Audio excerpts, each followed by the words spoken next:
Now, back to Willard and Dibs. I mean, Mark, it's so good to hear y'all's voices. And Mr. Dibs, I mean, it's just been way too damn long. So it puts a smile on my face. On 95.7 The Game.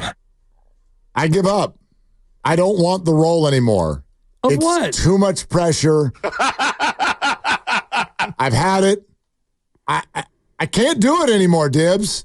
Oh, so I know where you're going. I'm turning in my wings. No more carrying the burden of being the deep voice guy. I cannot be the deepest voice on this station anymore. It's too much pressure. Yeah, I get that a lot. So we go to the River Islands guest line, which is not a guest line because he's sitting here next to us.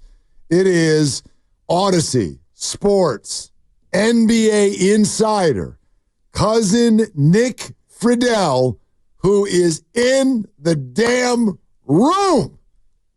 Hi, Nick. It is so good to see you guys.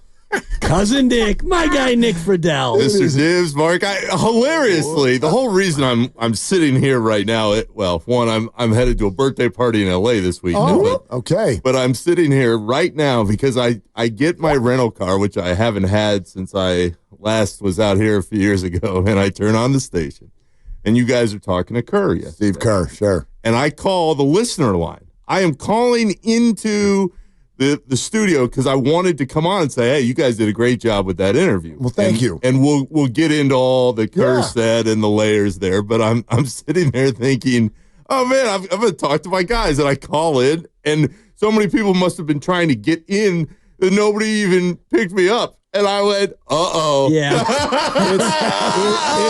It's either that the lines were full. The lines had to be full on that one. Or it was that Lucas was asleep. I'd love to catch Lucas. Yeah. I'd love to, but I know how good that was because I was sitting there listening to it, and I know what you guys asked him and what he said and what he meant in what he was saying. But that cracked me up because then instantly I'm texting Lucas, like, tell the guys they did great. And he's like, where are you? And Exactly. I'm like, I'm in a rental car in Alameda right now. Hope you learned your lesson. If you call us, you're going to end up being here the next day. I love it. Yeah, I love it. But it is great to see y'all. It's great to see you, and thank you for being here. And Insider Calls are brought to you by Hyundai. Now you can buy a new Hyundai at Amazon. Visit HyundaiUSA.com for more details. We get to hang out with Cousin Nick for a while. What'd you think? So you listened to Steve Kerr. What stood out? Mark, he told you exactly what's going on. Yep. And anybody who has listened to Steve through the years, and there are so many diehard Warriors fans out there that listen to the station, Steve Kerr could not have been any clearer in the messaging he was trying to get across. Hey, everybody, we are going to try as hard as we possibly can to win games and not waste the end of Steph's prime and everything you guys discuss all the time. But my biggest takeaway, Mark, is Steve was honest about exactly where they're at. And when he said we're a fading team, that is 100% the truth. As far as I'm concerned, it was an adjustment in the expectations, not only moving forward into this year, but moving ahead. And what I am curious about, and I know there are so many clips that because I heard Goo and Steiny replaying it. I'm sure Bonte and Chasky did too. But the clip where he's saying, I'd love to ask Danny Ainge, would he really move Larry Bird and all those guys at the end of that Celtics dynasty? I'm curious about moving forward now, not only this year, but the next couple of years, is what happens when Steph and Draymond stay right around 500?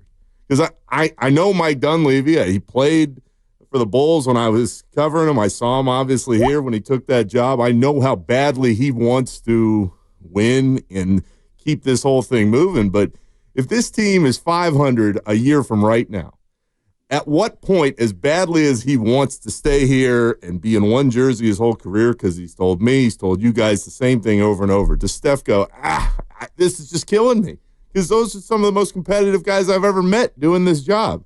There are a lot of different things to pull out of what you guys had the conversation about, but it's why I, in the role of journalist, writer, have always appreciated just how honest Kerr is. Yeah. Because he was telling everybody, hey, here's the situation that we're in. It's not going to change anytime soon, at least dramatically. I know you guys mentioned Vučević. There's been the talk about Jimmy. None of those guys is going to fix the problem here.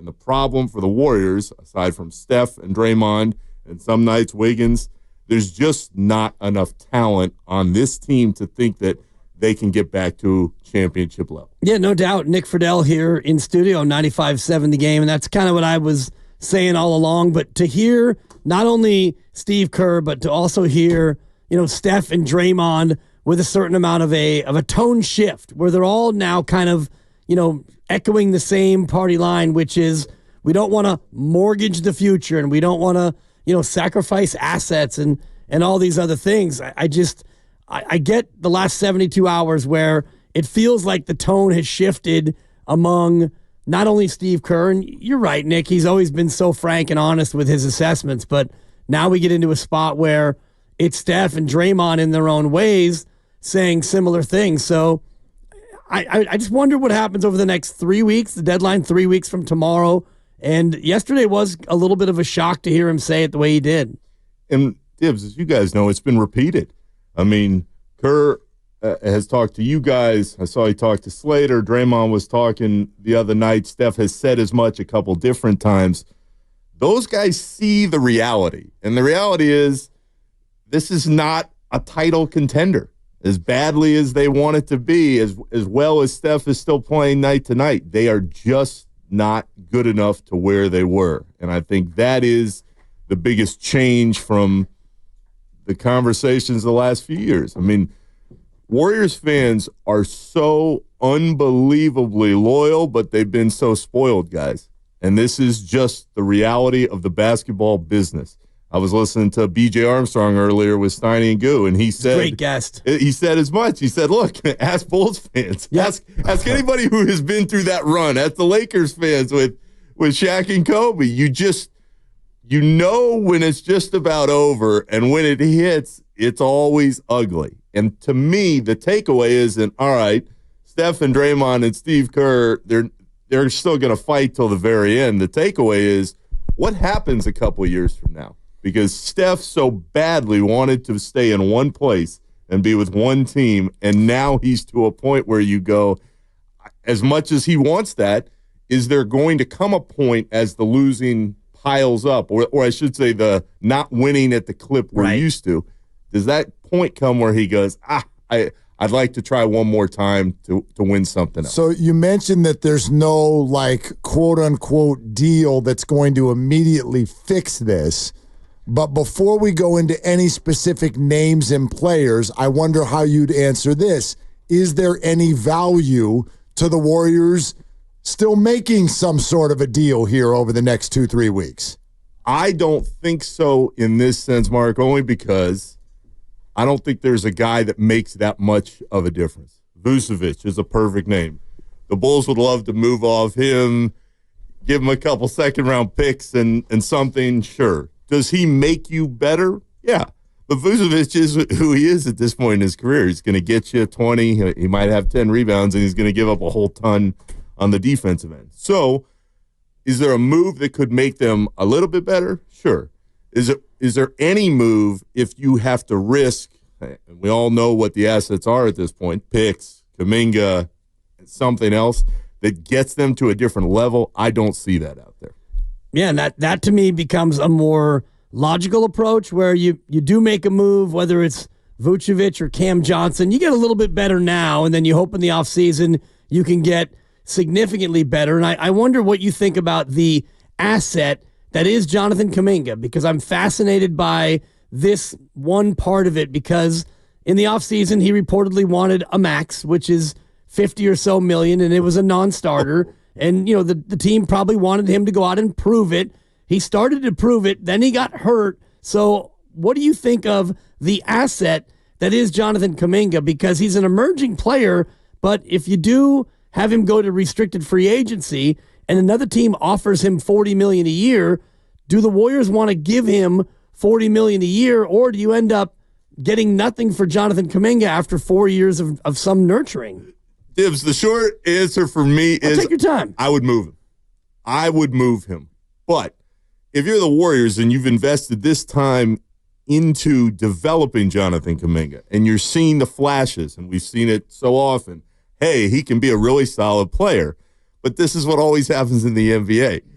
that next contract hits, and with it, the expectations change. And the second that those change, you go, do I really want to pay this dude $40, $50 million for the production that is there now? I'll give you a perfect example. We're mentioning the Bulls and Vučević. Zach LaVine. He's a really nice offensive player. But when you give Zach LaVine max money, there's a reason the Bulls can't move him. Because everybody looks at that contract and they go, I don't want any part of that. Like people say, would LaVine fit on the Warriors? Of course he would fit. And he'd actually fit really well because what is the problem right now? They can't really score aside from Steph. They cannot find any consistent rhythm there. But do I want Zach LaVine on that contract on my team? Hell no. So with Kuminga, the question to me, guys, and you're watching it a lot closer than I am now day to day, but do you see him being able to develop to a point where he's getting you 20, 25 every single night, and he is that dominant force that max players have to be? I personally don't see that. I would move him before I have to make that decision, to your point, Mr. Dibs. But if you're the Warriors and you've invested all the time and development into seeing what he's becoming and will continue to become wherever he goes, or if he stays here, that would be a really tough pill to swallow to not then match the restricted offer sheet that we figure will come his way. Well, that's the pickle. I mean, the idea of moving him now, I've thought for a while, is like a non-starter because of how much he makes. Like he's only making $7 million. Right. Why am I going to send him out now to get $7 million in return? It's almost like Jonathan, from a financial standpoint, if there's a deal for the Warriors right now, he's a throw-in. Yeah. And he's actually the linchpin of the deal. Absolutely. Of any deal. It's a scary. If you're Mike Dunleavy, Mark, what I would say is he came into the job with his eyes wide open. So none of this oh no, this whole dynasty, it's coming to a close. Mike's a really smart guy. He knew what he was walking into, but these are the decisions. What do you do with Kuminga? How much do you worry about the deal that's coming? It's not a question that anybody really wants to face because there are so many corresponding moves that come after it. You're listening to 95.7 The Game, KGMZ FM and HD1 San Francisco and Audacy Sports Station, always live on the free Audacy app, Twitch, and YouTube, powered by First NorCal Credit Union for a low-rate auto loan. Apply online or just ask for First NorCal financing at the dealer. And we are hanging out with our good friend Nick Friedell, NBA insider for Audacy, and Insider Calls are brought to you by Hyundai. Now you can buy a new Hyundai from the comfort of your new home at Amazon. Visit HyundaiUSA.com for more details. I want to go back to something that you were talking about just a few minutes ago and play for everybody what Steve Kerr said yesterday with the idea of not trading Steph Curry, but the idea of Curry getting to a point where he may ask to get off the Warriors. This is what Steve Kerr said in that conversation. I don't think so. I just think Steph loves the Warriors. He loves the idea of being a Warrior for life. I think that's so meaningful for him. He has no intention of doing. That's what makes him unique and different. It's why he's not asking the organization to trade everything to go get him help. Steph is so special in so many different ways, and his self-awareness is just incredible. It's so meaningful for him to be a Warrior. I don't think our fans have to ever worry about that. Okay, so that's what Steve's saying now, and obviously there is the idea of calm everybody's fears. But you've been around the team. I want to know your answer to that. Do you actually see that potentially getting there someday? Mark, all Steph Curry has ever told me and everybody else who's ever asked that question repeatedly is, this is where I want to be. I want to play in one jersey, statue outside, the whole 9 yards. You can only take him at face value, and I would say in my experience, 15 years covering the league, there are not a lot of guys who are more honest than Steph. He chooses his words exceptionally carefully. There are messages that he wants to get out. There are messages that he probably wants to get out but doesn't say. He has only ever said the exact same thing in that I only want to play in one place. The flip side to the context of this whole conversation is Steph is one of the most competitive guys that there is. There's no way you could be as successful as he's become over time unless you were. What happens when we all come to the understanding, and it's already starting right now. It's happening in real time. It happened in that interview. It's going to continue to happen over the next few weeks here. The Warriors walked into the season with championship-level expectations. Whether that was based in reality or not, I think we all see the answer in front of us as the season has played out. Steph wants to win. He also wants to stay in one place. What happens in between is what we're going to find out. But if we were betting right now, if we were walking in the window, is Steph Curry a Warrior the rest of his career? I say yes. Yeah. But I think it is going to absolutely kill him and Draymond and frustrate them so badly that they see what is happening in front of them. And there's not much they can do to change it, because the other thing that's going to happen is Steph's incredible right now. He's still at the peak of his powers. It's not going to be the case in a year or two. It's just not the way it works. So there are a lot of different reasons why Steph would potentially ask for a deal down the line if this kept up. I just don't see it happening. I'm with Kerr. And I just don't see how it happens, even if he wanted it. If he's making $59 million next year and he wants to still compete for a title, Nice. and that would be his motivation. I don't think it would be, I want to go home to Toronto or I want to go home to Charlotte. He would go somewhere to chase a ring, and usually those teams that would need to match $59 million of salary, they usually don't have $59 million lying around of guys who they don't want anymore. So for me, Nick, it's even the mechanics of the deal, and I've tried to entertain it like, okay, what team out there is good? And I thought about Houston. You can start with Fred VanVleet, who Houston would be happy to get rid of that contract, but you're only about halfway there to Steph, so you'd need to find another $20 or $25 million worth of largesse that Houston would want to part with. So to me, even the mechanics of it make it almost an impossibility. On top of that, Dibs, when you're talking about Steph Curry, I don't care if he's 80 years old. People are going to show up to watch him shoot the basketball. Right. It is the performance art. They show up to watch him warm up. All over the place. Yeah. Like literally all over the world. I remember being in China with the Warriors. And we're an hour before the game, and there are thousands of Chinese fans that are out there not only waiting to watch him walk onto the bus, but then get into the gym. He is just completely different. So why, if you're Joe Lacob, would you even ever think about any of it? Because he's still going to fill up Chase Center and fill up every other place that they go everywhere.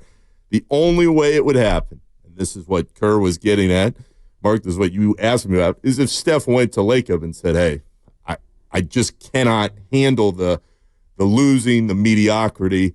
I don't see that being the case. And I'd add this anecdotally, guys. A few years ago when I was still here, I was working on a story, and Ray Ritter, the Warriors PR czar, the man of NBA PR. The man. Ray gets me in touch with Dirk, Jerry West, and Reggie Miller.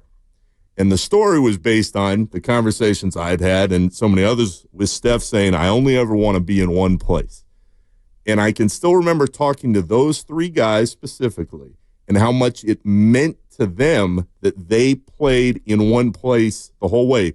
Reggie Miller said, if Michael Jordan had called me and said, come to Chicago, I would have told him to go F himself, I think was the actual quote.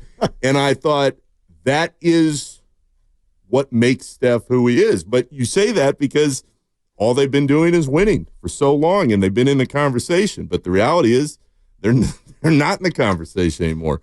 It is a different era now. But I can tell you from those conversations and being around Steph for as long as I was and talking to him about just that, it would really shock me if that part changed, because that meant something to him. And I know Steve mentioned Dirk sitting there in Dallas, on courtside every game. I mean, I think that is something that really makes a difference for Steph Curry and will help him through whatever losses may pile up. Visiting with us is our friend Nick Friedell, Audacy NBA insider here on Willard and Dibs. One more from Steve, and I think it's along the lines of the conversation that we're having. Some viewed this idea as a little bit of a white flag. Others, and I would put myself in this group, thought of it almost like, dude, Steph and Draymond and Steve, you guys are heroes for being self-aware in a moment like this. But what's your take on what Steve said with regard to the conversations he's had directly with Steph and Draymond. We've talked about this. The three of us have been together for so long. We have these kind of conversations, and I'm so impressed with these guys and how much they care about the Warriors and the future of the Warriors. I think you're right. I mean, a lot of players in their situations would be saying, screw that. Let's trade everything. But that's not who they are. They're Warriors for life. That's part of the meaning of having a player who's only on one team for his entire existence. You see Dirk Nowitzki now watching Dallas games, like he's on the sidelines like a fan, and that's really cool. I love that. And I think that's how Steph and Draymond are going to be once they're retired. There's the comment you were referring to. Mark, it's so funny to me even hearing that now because I'm sitting here smiling, thinking back to 5 or 6 years ago when I first got to the Bay. The feeling, and this was the conversation that beat writers and broadcasters would have, who will leave first? Steph, Draymond, Clay. And it was always, Draymond's gone. Yeah. Draymond is out of here. He's going to Detroit or he's going to go follow LeBron somewhere. He's going to go chase that next ring. And the idea that Clay has left, I mean, he's gone and by all accounts was so unhappy the last couple of years for a variety of different reasons, but he just wasn't the same player, sadly, after the injuries.